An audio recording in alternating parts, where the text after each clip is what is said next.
প্যানাটা বন্ধুরা রেডি হয়ে গেছে। ফেভিকল দিয়ে এই সব প্যানা মারা হলো। প্যানা মেরে এখন জম মেরে গেছে। এখন প্যানা করলে চাঁদা ছোলা করতে গেলে গজাগজি হয়ে যাবে, ওই জন্য এখন মেশিন মারিনি। ওই জন্য যে ছোপ ছোপ আছে ওগুলো ফেভিকল লাগানো হয়েছে, ওগুলো সব তোলা হবে মেশিন মেরে। ফেভিকল দিয়ে কমপ্লিট হয়ে গেছে।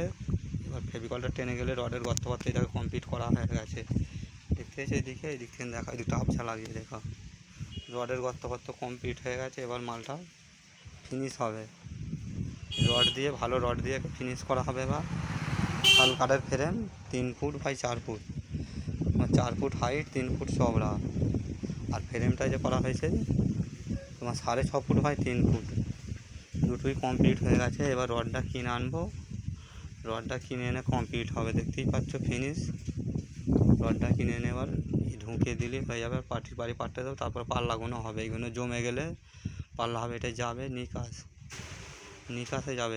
এটা হয়ে গেলেই তারপরে কমপ্লিট হবে। দেখতেই পাচ্ছ তো কমপ্লিট হচ্ছে সব মাল। এই প্যানা মেরে সব জামিন দিয়ে রাখলো। ওই দিকটা দেখাচ্ছি, পিছন দিকটা দেখো, বুঝতে পারবে। ফেভিকল আর প্যানা দিয়ে সব এখন জাম করা আছে। এই দেখো প্যানা মারা আছে, দেখতে পেয়েছো, রাবিট ফাবিট দেওয়া আছে। দাঁড়া, এই দেখো হাতের কাছে দেখতে পেয়েছো, ওইদিকে দেখো প্যানা দেখা যাচ্ছে, এইদিকে প্যানা। এসব ফেভিকল দিয়ে এখন করা হয়েছে, জমে দেওয়া আছে প্যানাগুলো। আল ফাল সব ফেভিকল দেওয়া আছে। এই যে ফেভিকল সব গইরেছে সব। এখন এটা টানলে মেশিন মেরে তবে চকচক হবে। চকচক হলে একটা ভিডিও দেবো রড ঢুকিয়ে, এই ভিডিওটা দেখতে থাকো পরস্পর। শাল কাঠের ফ্রেম 3 ফুট বাই 4 ফুট, আর তোমার 3 কাঠে। আর দরজাটা হচ্ছে 4-3 কাঠে, 6.5 ফুট বাই 3 ফুট। পারফেক্ট মাপ যেটা সেটাই করা আছে। 6.5 ফুটের এখন বেশি ফ্রেম হয়, 6.5 ফুটই করা হয়েছে। 6.5 ফুট বাই 3 ফুট চওড়া। দরজাটা ফিনিশ হয়ে গেছে, জানলাটা ফিনিশ করা হয়নি। জানলাটা হিসেবে ফেভিকল কাঠগুলো তারপর প্যানা সব মারা হয়েছে, কেন নাহলে গজে যাবে। এখন ফিনিশ কাটতে গেলে গজে যাবে, ওই জন্য কিছু করা হয়নি। তোমরা ভিডিওগুলো দেখতে থাকো, ভালো লাগবে। ঠিক আছে। আর আলমারির পাল্লাগুলো সব করতে দিয়েছি, ডিজাইন করতে দিয়েছি। এইটা হয়ে গেলে ফের আলমারিটা ধরবো। আলমারি পাল্লাগুলো এখন বাটালির কাজ হতে গেছে, সব ফুল হবে।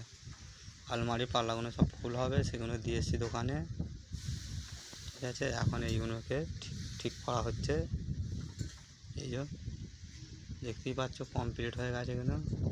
খালি আবার ঘষা মাজা করতে বাকি আছে, ঘষা মাজাটা হলে ফাইনাল হয়ে যাবে।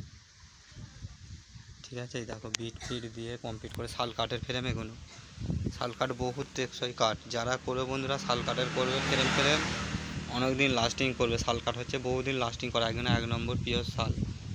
আর একটা পাওয়া যায় সাদা, সেটা ভালো না, এটা লাল শাল। দেখতে চকচক করছে কেমন, পালিশ করলে আরও চকচক করবে। এটা হচ্ছে মেশিন পালিশ এখনও করতে হবে। একবার করেছি, আর একবার মেশিন পালিশ লাস্ট ফিনিশিং করতে হবে 120 দিয়ে। 100 দিয়ে এটা করা হয়েছে, একটা 120 দিয়ে মারবো, পুরো তেলা হয়ে যাবে। তেলা হয়ে গেলে হাত কাগজ দিয়ে ঘষে পুরো একে পারফেক্ট করে ফিনিশিং করে তোমাদের ঘরে ভিডিওটা দেখাবো রড ফড করে। ভিডিওগুলো দেখতে থাকো পরস্পর, তবে বুঝতে পারবে কিরম লাগিয়ে না লাগিয়ে। ঠিক আছে। এখানে সব কমপ্লিট করা হচ্ছে, যন্ত্রপাতি সব রয়েছে এখানে। সব মাল গুছোনো হয়নি, চারিদিকে যন্ত্র ফন্তর পোড়া। দেখতে পেয়েছো, গুছোবার সময় পায়নি বন্ধুরা, এতই চাপ। এখানে সব কাজ চলছে এখন। এই কাজগুলো ফিনিশ হলে, ফিনিশ হতে হতে তোমার মনসা পুজো সব কালী পুজো করা আছে, সব বেরিয়ে যাবে। বক্স সব কালী পুজো টুকটাক হচ্ছে, তারপরে বিয়েবাড়ি ফেবারি মুসলিমদের চলছে। আষাঢ় মাসের দিকে সব কালী পুজো আছে, ওখানে বেরিয়ে যাবে।